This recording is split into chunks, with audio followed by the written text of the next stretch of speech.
Salut à tous, aujourd'hui on est enfin sorti de la cuisine, c'est mercredi 21 février, il fait 10 degrés mais il fait vraiment plein soleil, voilà. Donc aujourd'hui je voulais vous entretenir de quelque chose qui m'intéressait depuis un bout de temps, c'est qu'on est pratiquement tous les jardiniers à pailler. Et ça me posait le problème, et pourtant je ne suis pas dans une région qui est vraiment froide, puisque on est dans le Périgord, dans le sud-ouest, hein, en Dordogne.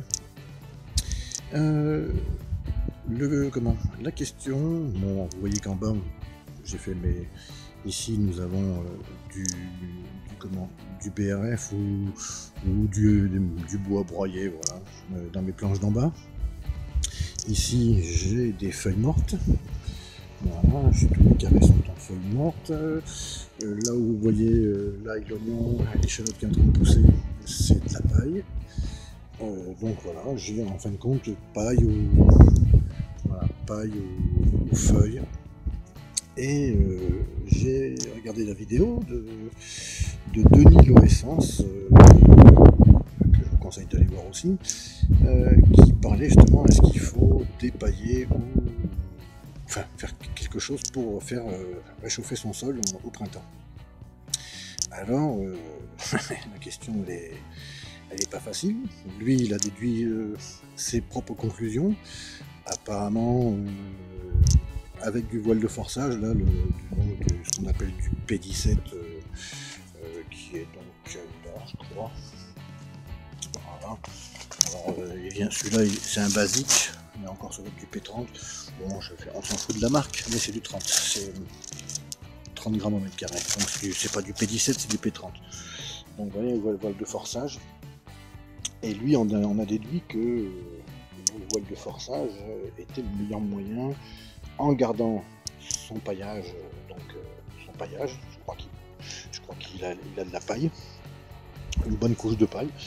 Et pour lui, c'est le meilleur moyen de faire réchauffer son sol au printemps.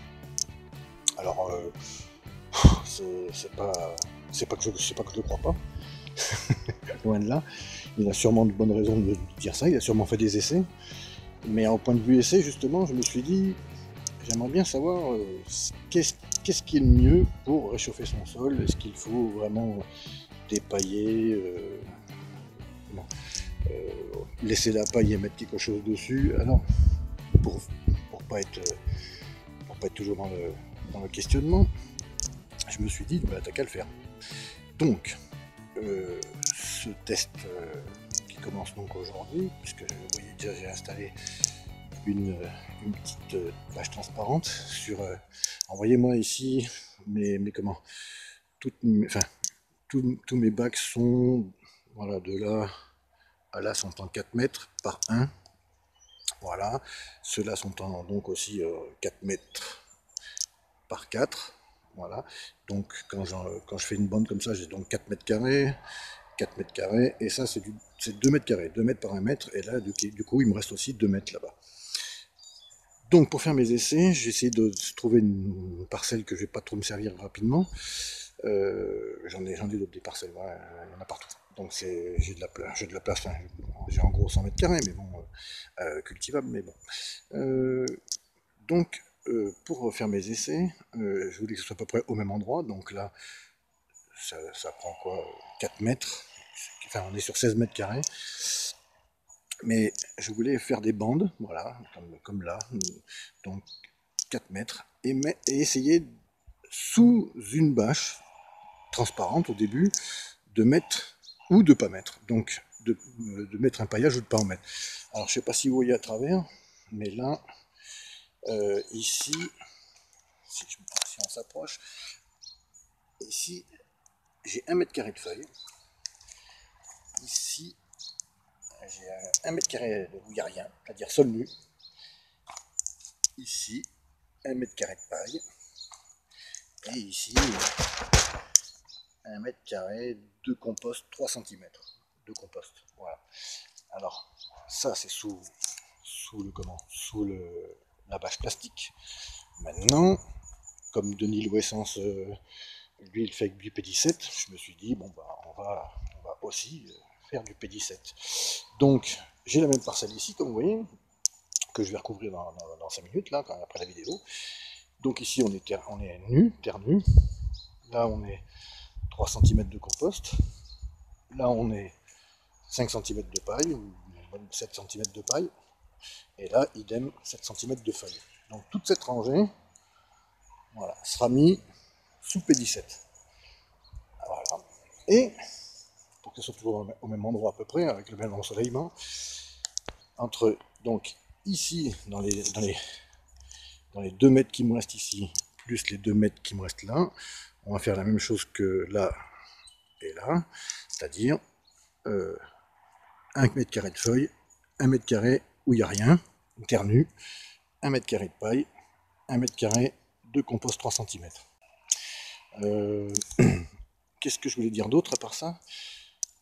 Donc l'essai, et donc c'est, oui, c'était mon essai, et donc ici, d'ici à là, et donc de là à là, ça va être recouvert par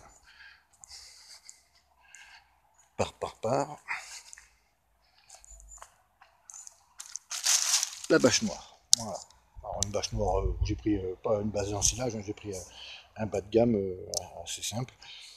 Voilà, donc ça va recouvrir ces 2 petits mètres carrés et ces 2 petits mètres carrés là-bas. Donc ce qui fait qu'on aura 3 essais, bâche transparente, bâche noire, enfin bâche noire et P17. Et on verra dans. Alors je vais essayer que le test soit concluant pendant que le soleil revient un peu, même si on c'est de le faire pendant à peu près 3 semaines, à mois, quoi. Et je vais acheter un thermomètre pour le sol et j'essaierai de piquer plein milieu dans chaque carré, ou à 2 endroits différents dans chaque carré, et faire voir quelle partie se réchauffe le plus vite, ou est-ce qu'il n'y en a pas d'ailleurs de parties qui se réchauffent plus vite. Enfin voilà, c'était la question. Comme ça on pourra faire profiter tout le monde de savoir qu'est-ce qu'il en est du réchauffement de la Terre au printemps. Autre chose, il y aura peut-être quelque chose qui sera peut-être pas égal, puisque ici l'eau ne pourra pas rentrer sur le sol, puisque c'est couvert avec du bâche plastique. Là, l'eau ne rentrera pas, et dans le P17 qui sera ici, ça rentrera, puisque le P17 laisse passer l'eau.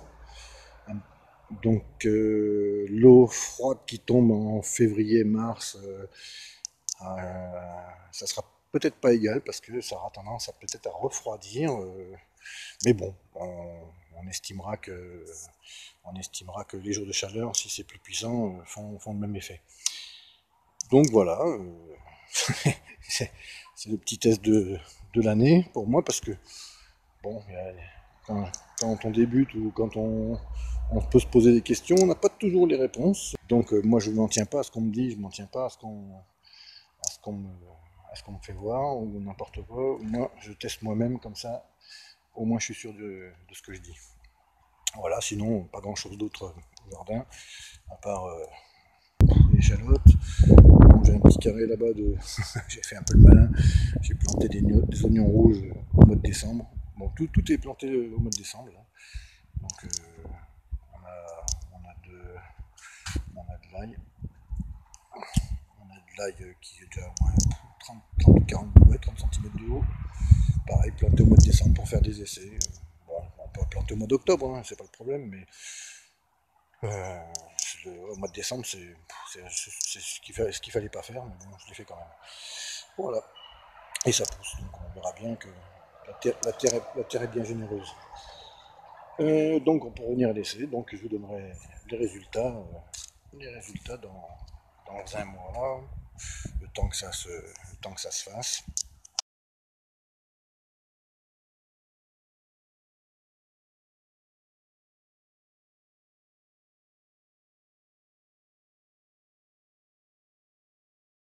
Je vous quitte sur le château comme d'hab, et puis je vous dis à bientôt. Allez, bye bye.